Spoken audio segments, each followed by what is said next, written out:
In this session, I'd like to speak a little bit about the topic of driving like a Christian. Occasionally one hears that certain faiths are really ways of life, whereas the Christian faith is just a set of beliefs. That's not true. Our Christian faith is supposed to be lived in every dimension of our life. And one of those dimensions in which we can live it in a very fervent way is the way we drive. Now, some of us, to express that, will hang a rosary over our rearview mirror, we'll put religious bumper stickers on the back of our car. And we've got to be a little careful with that, because sometimes we put these religious symbols out, but we don't drive like a Christian. I heard of a story of a woman who had all the bumper stickers. My Lord is a carpenter, I believe in heaven, all of them. But the car in front of her was a little bit slow pulling out at a green light. So she starts beeping on the horn and swearing. There was a police car behind her. He pulled her in. And after a half hour, he's letting her go. And she said, "Why did you pull me in?" And he said, from all those bumper stickers you had on your car and the way you were acting, I was sure that you robbed that car. She didn't live that which she proclaimed. We have to do that. So how can we drive like a Christian? Well, obviously, we can drive carefully. We can avoid aggressive driving. We have the commandment, thou shalt not kill. And Jesus in chapter 5 of Matthew says, it's not only a question of shooting somebody, it's also a question of putting their life in jeopardy. Driving too fast, driving in an unsafe way, cutting off people. These are things that put people's lives in jeopardy, whether they're people inside of our car or the people in other cars. Pedestrians. We have to drive carefully. We have to drive in a way that we're not preoccupied with other things, such as putting on makeup, such as texting, such as talking on cell phones.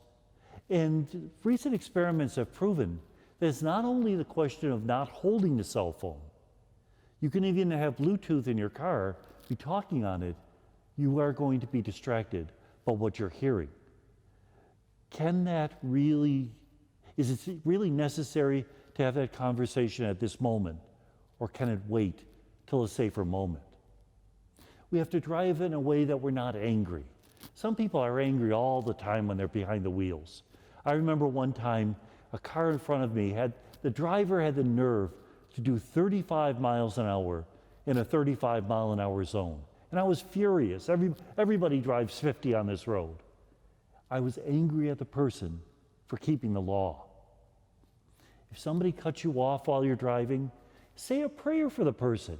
You're going to mention God's name anyways. You might as well make it a prayer. That people who annoy us because of the way they're driving, we pray for them, because everything is an opportunity to reach out to them. We can have our car blessed.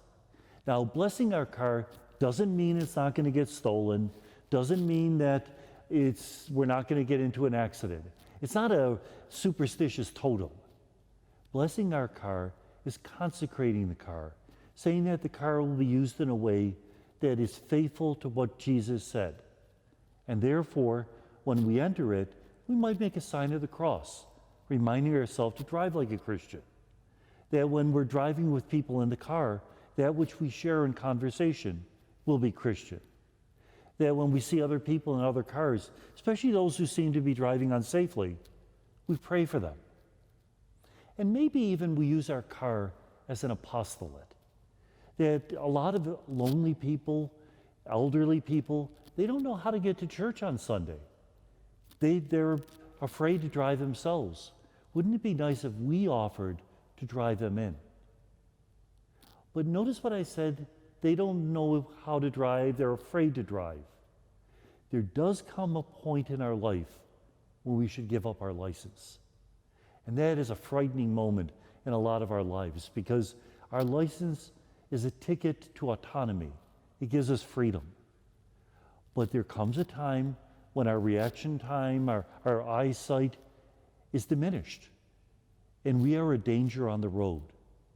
If we really want to live as Christians, we will sacrifice some of what we consider to be our right for the sake and safety of others who are around us. Because driving is something that should express not my selfishness, but my willingness to be of service directly or indirectly to all those around me. Now, if you want more information on this topic, you can ask the Companions of St. Anthony for Good News Note number 58.